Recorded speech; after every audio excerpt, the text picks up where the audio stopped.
more to learn. ยังมีอีกต้องให้อะไรให้เรียนรู้อีกเยอะ And of course, be critical of young people is not able to see the potentials in them. และแน่นอนนะคะถ้าผู้ใหญ่มัวแต่วิพากษ์วิจารณ์เด็กนะคะเราก็จะไม่มีทางได้เห็นศักยภาพของเขาที่จะฉายแววออกมาได้เต็มที่ What they can see is just like what Samuel see when he first wanted to anoint David. สิ่งที่ผู้ใหญ่เห็นก็เหมือนกับที่ซามูเอลเห็นนะคะตอนแรกที่เขาจะเจิมดาวิดนะคะ Look at all the elder brothers. มองที่พี่ที่อายุมากกว่า Wow, this must be the one chosen to be king. Very strong, muscular, some beard. แล้วก็ดูที่พวกเขาแล้วก็บอกว่าพวกพี่ๆนั้นน่าจะถูกเลือกมากกว่าเนาะเพราะว่าอายุมากกว่าแข็งแรงกว่านะอะไรมีกล้ามเนื้อมากกว่ามีหนวดด้วยมีเคราด้วย Judging only by the outward appearance. ก็คือ Yeah. มองแต่เฉพาะรูปลักษณ์ภายนอก What did God say? แต่พระเจ้าบอกว่า No. Up to number 7. No. ไม่นะคะ Do you have any more? มีอีกไหม Yes, there is one, but still very young. ดูไป7 คนแล้วเขาบอกว่าไม่แต่ว่าคนสุดท้ายนี่เด็กจังเลยนะ Anyway, afterward we see the story. But anyway, this is number 2. Yeah, so this is very real. It comes from the heart of young people. เหตุผลข้อ2ที่เป็นเหตุผลจริงๆที่มาจากเยาวชนที่เราไปสัมภาษณ์สำรวจมา Number 3. ข้อ3ค่ะ No friend, huh? Wow, it's different here, huh? No partner is number 1. Separation between spiritual and secular. Yeah, what this means is right now we are still young. Yeah? We don't want to have anything to do with the church. We want to enjoy life first. Yeah, because we don't want to be half-half. You know, if we want to go to the church, we want to be safe. Yeah, we want to be wholehearted. เด็กๆบอกประมาณเหมือนกับว่าคือตอนนี้ชีวิตของเขาเนี่ยเขายังอยากที่จะสนุกสนานแล้วก็ชีวิตเรื่องฝ่ายจิตวิญญาณกับชีวิตฝ่ายทางโลกนี่มันยังแบ่งแยกกันอย่างชัดเจนแบบนี้ค่ะมันยังไม่เข้ามาเป็นส่วนหนึ่งในชีวิตของเขาอ่ะเขายังอยากจะไปทำอะไรตามใจของเขา So I don't feel nice if I go to church and do activities in the church, lead out in the church, and at the same time I'm still with the world. You know, I still เหมือนกับว่าใจนี่ก็ยังอยู่ทางฝ่ายโลก associate myself ว่า with จะ the ต้อง world, ให้มา the ทำอะไร secular ที่โบสถ์มันก็เหมือน things. กับทำแบบไม่ได้เต็มร้อยแบบนี้ใจส่วนหนึ่งก็ยังเป็นของฝั่งโลกจะให้มาทำทางโบสถ์ด้วยแล้วทำไม่เต็มร้อยก็อาจจะรู้สึกเหมือนกับว่าไม่เต็มที่แบบนี้ไม่ดีกับตัวเอง Aha. This is only number 1. Number 4. Yeah. Feeling unaccepted and lonely. ข้อ4ก็คือเด็กๆจะรู้สึกเหมือนกับว่าเข้ามาแล้วโดดเดี่ยวค่ะ Another reason. ไม่เป็นที่ยอมรับในโบสถ์ Because not many young people in the church. เพราะว่าอะไรเพราะว่าในโบสถ์ส่วนใหญ่จะมีเยาวชนไม่ค่อยเยอะ And if everybody thinks like this, that means there will not be anyone in the church, young people. Because they always think that there is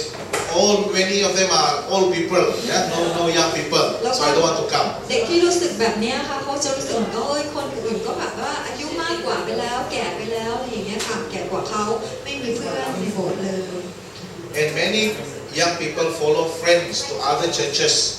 because they are friends there. เยาวชนเหล่านี้ก็จะตามเพื่อนไปที่อื่นนะคะอาจจะไปโบสถ์อื่นด้วย Adventism is all about don'ts. แล้วก็การเป็น SDA นี่เนาะมันจะเป็นเรื่องอะไรก็ตามมันจะห้ามโน่นห้ามนี่ไปหมด ไม่ได้ cannot At the end of the day, die like this. Because we have so many rules and regulations in the เพราะว่า church. คือในโบสถ์ของเราเนี่ยเนาะกฎเยอะไปหมด And young people don't enjoy rules. Yeah? They want to be free. แล้วก็อีกโดยเฉพาะเด็กวัยรุ่นใช่ไหมเด็กวัยรุ่นไม่ชอบถูกบังคับอ่ะไม่ชอบกฎระเบียบอ่ะอยากจะรู้สึกว่าเป็นอิสระแบบนี้ So it is a great challenge for us leaders in the church, yeah, to be able to change the perception, yeah, of looking at the rules and regulations positively. เป็นเรื่องท้าทายมากเลยที่เราผู้ใหญ่ในโบสถ์เนี่ยนะคะจะต้องพยายามเปลี่ยนความคิดเปลี่ยนมุมมองและการรับรู้ของเด็กๆนะคะว่ามันไม่ใช่เป็นเรื่องของการห้ามนะคะ แต่ว่าทำยังไงให้กฎเหล่านี้มันเป็นเรื่องที่มองในเชิงบวกได้ Help them to look at the doctrines of the church, the commandments from a different perspective, a different angle. ทำไงจะช่วยให้เด็กๆเนี่ยมองถึงกฎบัญญัติข้อบังคับต่างๆเหล่านี้นะคะในมุมมองอื่นๆที่เป็นเชิงบวกได้ Right? How to do that? ทำยังไง It's a great challenge. เป็นเรื่องใหญ่ทีเดียวนะเป็นสิ่งท้าทายสำหรับโบสถ์ Okay, and of course peer pressure and influence from other young people. แน่นอนข้อเรื่องแรงกดดันจากเพื่อนกลุ่มอื่นๆนะคะนี่ก็มีส่วนสำคัญด้วย And this is a good problem. Yeah, and I'm glad that young people put it in the top 7. แล้วก็ข้อสุดท้ายนี่ก็เป็นข้อที่สำคัญอีกข้อหนึ่งนะคะดีที่เยาวชนพูดถึงเรื่องนี้ And this is the one that we can focus to improve. แล้วก็เป็นสิ่งที่เราสามารถที่จะช่วยกันพัฒนาได้ Young people say we come to the church only as spectators, only to see and watch. เด็กวัยรุ่นบอกว่าตัวเองมาโบสถ์เนี่ยมีหน้าที่แค่เป็นคนดูอย่างเดียว We don't have responsibility. We don't take part in the programs of the church. ไม่ได้มีหน้าที่รับผิดชอบอะไรในโปรแกรมของโบสถ์เลย And the young people are very concerned about their participation in the church. เด็กๆเนี่ยก็อยากที่จะมีส่วนร่วมนะคะในกิจกรรม So it's good. This is a good problem that the church can ถือว่า tackle. เป็นปัญหาที่ดีนะคะ And what does Mrs. White say ทีนี้มา about ดูสิ this? คะว่าคุณเอไว้พูดไว้ว่าอย่างไรเกี่ยวกับเด็กวัยรุ่นในโบสถ์ Messages to young people 197. อะไรนะคะ Messages. ข่าวประเสริฐสำหรับเยาวชนนะคะบอกไว้ว่า There are many Christian youth that can do a good work if they will learn lessons in the school of Christ from the great teacher. ก็คือว่ามีเยาวชนคริสเตียนหลายๆคนนะคะที่สามารถที่จะทำงานที่ดีได้ถ้าหากพวกเขาเนี่ยจะเรียนบทเรียนของพระเยซูนะคะจากพระผู้เป็นเจ้าซึ่งเป็นครูที่ยิ่งใหญ่ Where is the school of Christ? โรงเรียนที่เราจะเรียนเกี่ยวกับพระคริสต์เนี่ยอยู่ที่ไหน Where is the school of Christ โรงเรียนของพระคริสต์ that อยู่ที่ taught ไหน you about spirituality? ที่สามารถสอนเรื่องจิตวิญญาณได้ Where is the school of Christ? Tampung ni? ไม่ใช่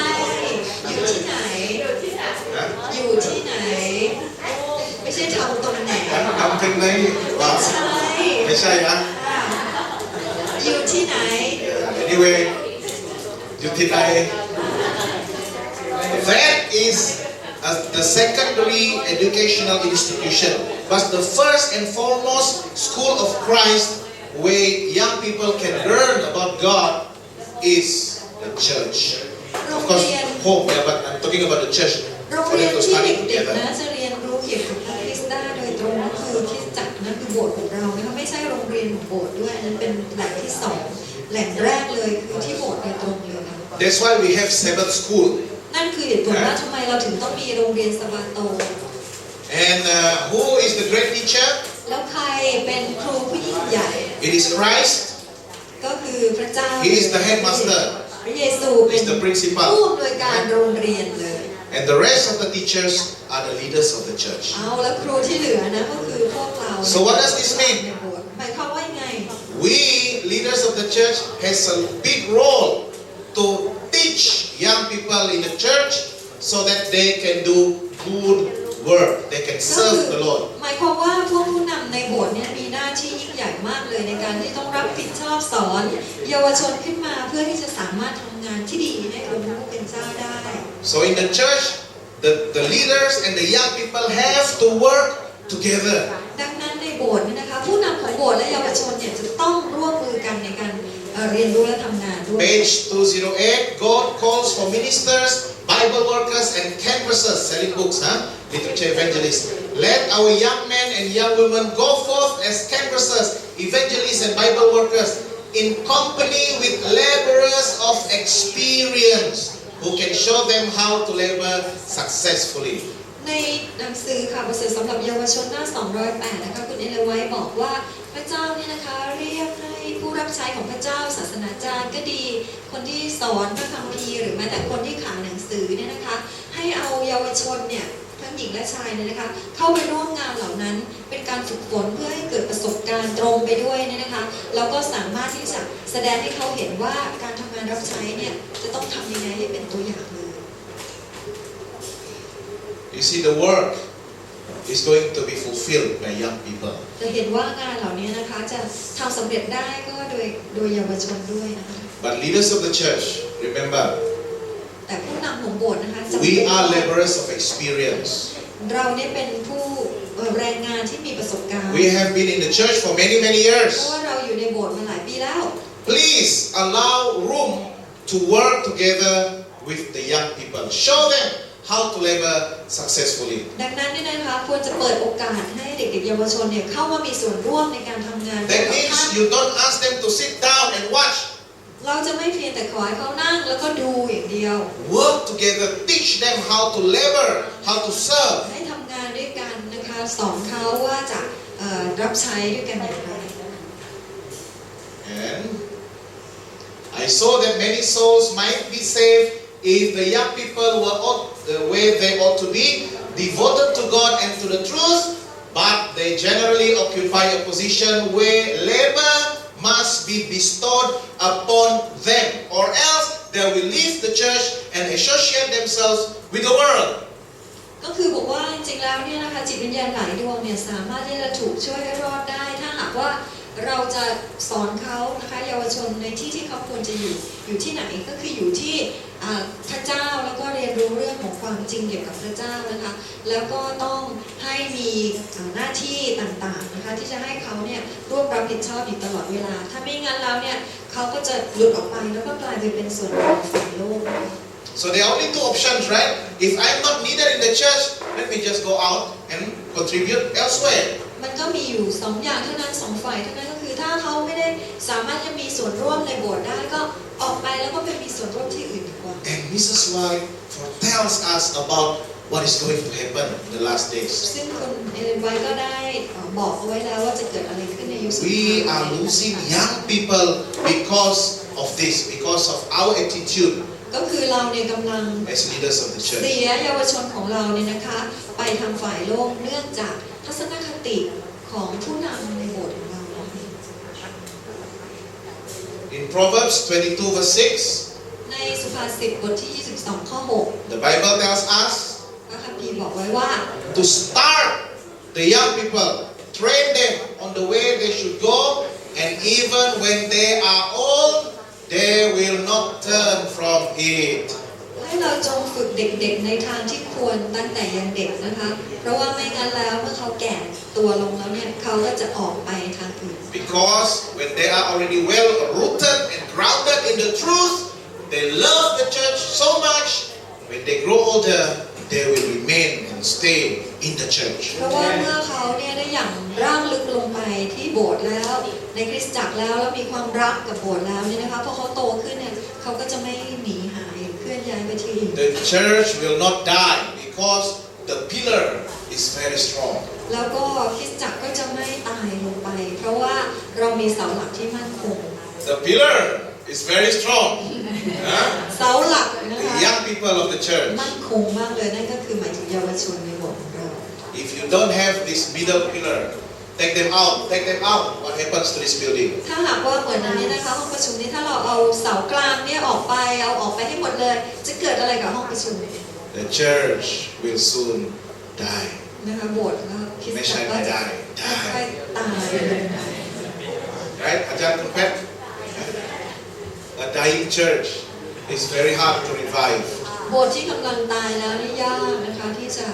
รักษาชีวิตขึ้นมาใหม่ Okay, let's take a break. เราจะพักกันสักครู่ It's not breakfast, huh? It's breakfast. Yeah? Let's not go for breakfast. ไม่ใช่การพักรับประทาน Or is there? Okay, let's take 5 or 5 10. นาทีนะคะ5 นาที Take water.